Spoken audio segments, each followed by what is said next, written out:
우리 주변에서 일어난 사건, 사고의 뒷이야기 자세히 풀어보는 사건 팀장 시간입니다. 자, 성룡이 팀장, 오늘은 어떤 사건인가요? 네, 갑자기 인류 종말이 시작돼서 전염병이 돌고 지진과 홍수 같은 대재앙이 나타난다. 웬 뜬금없는 소리냐고 하실 수도 있는데 이런 재앙으로 환자들이 속출할 것에 대비해 한의사 마을을 건설해야 한다고 속여 돈을 가로챈 일당이 실제로 있었습니다. 피해액만 38억 원에 달하는데요. 오늘은 자신이 신의 화신이라며 접근해 각종 명목으로 거액을 챙긴 일당과 이들에 대한 법원의 판단을 이야기해보려고 합니다. 예, 지금의 이런 코로나19 상황을 보기에 따라서는 일종의 재앙이라고 할 수 있다고 쳐도 한의사 마을이나 신의 화신 같은 이런 이야기로 사람들을 어떻게 속였을까 싶거든요. 좀 자세히 알아볼까요? 네, 10여 년 동안 물리치료사로 일한 경험이 있는 50대 권모 씨. 지난 2010년부터는 별다른 직업이나 수입 없이 지냈습니다. 그러다 2년 뒤 지인 소개로 평소 동양 철학이나 사상의학에 관심이 많던 한의사 2명을 알게 됐는데요. 권 씨는 돌연 자신이 신을 소환할 수 있고 난치병을 치료할 수 있는 능력이 있다고 소개를 했습니다. 그러면서 다른 한의사들을 더 끌어모아 해탈의 법칙, 악신빙의 처리법, 이런 내용을 가르치는 모임을 정기적으로 열었습니다.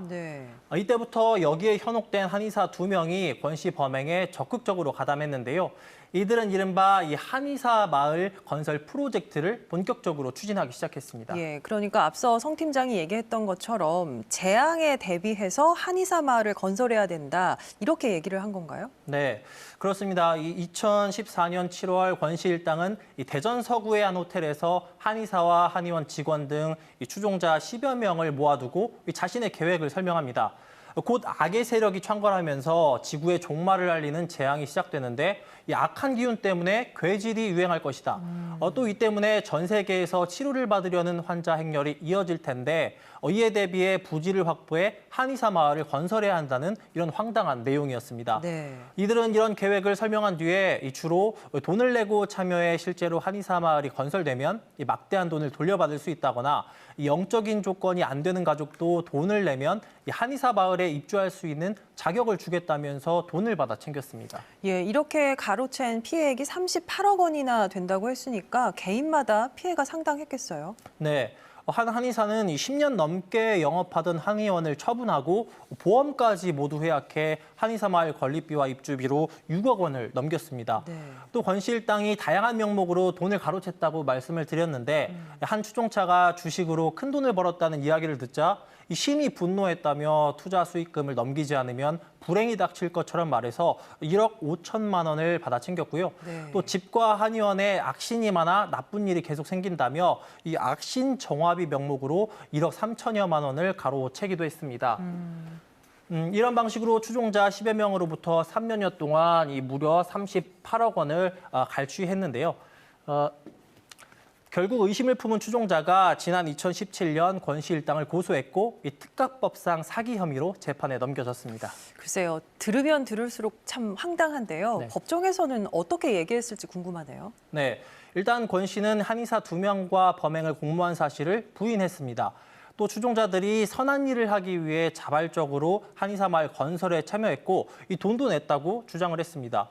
그러나 1심 법원은 범행에 가담한 한의사 임모 씨가 특정한 물품 구입비까지 피해자들에게 요구하는 등 적극적인 사기 행위를 벌이면서 피해 규모를 키웠다고 봤습니다.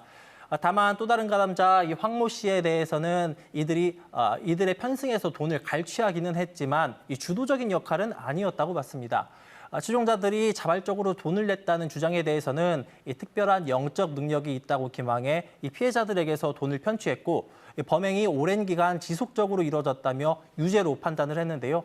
범행을 주도한 권 씨에게는 징역 5년, 또 권 씨보다 더 큰 돈을 가로챈 가담자 임 씨에게는 징역 6년, 그리고 나머지 공범 황 씨에게는 징역 1년의 실형이 각각 선고됐습니다. 예, 1심에서는 범행에 가담한 사람 모두에게 이제 유죄가 나왔는데 이들이 순순히 받아들이지 않았다고요. 네, 권 씨 일당은 일단 항소를 했습니다.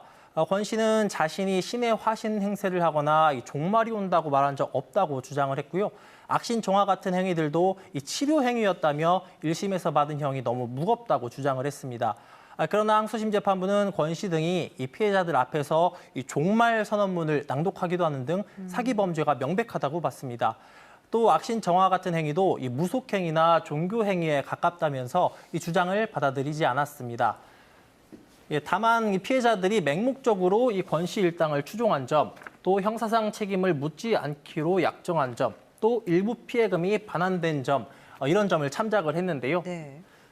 항소심 재판부는 최근 권 씨와 임 씨에게 각각 1년씩 감경된 징역 4년과 5년, 그리고 황 씨에게는 징역 10개월을 선고했습니다. 권 씨 등이 곧바로 상고해서 대법원에서 이 최종 판단이 내려질 예정인데요. 막연한 불안감을 조성하거나 허황된 기대감을 심어 돈을 요구하는 이런 사기 주의하셔야겠습니다. 예, 불안 심리를 이용한 이런 사기 범죄 요즘 같은 때는 특히 더 조심해야겠습니다. 네. 성 팀장 수고했습니다.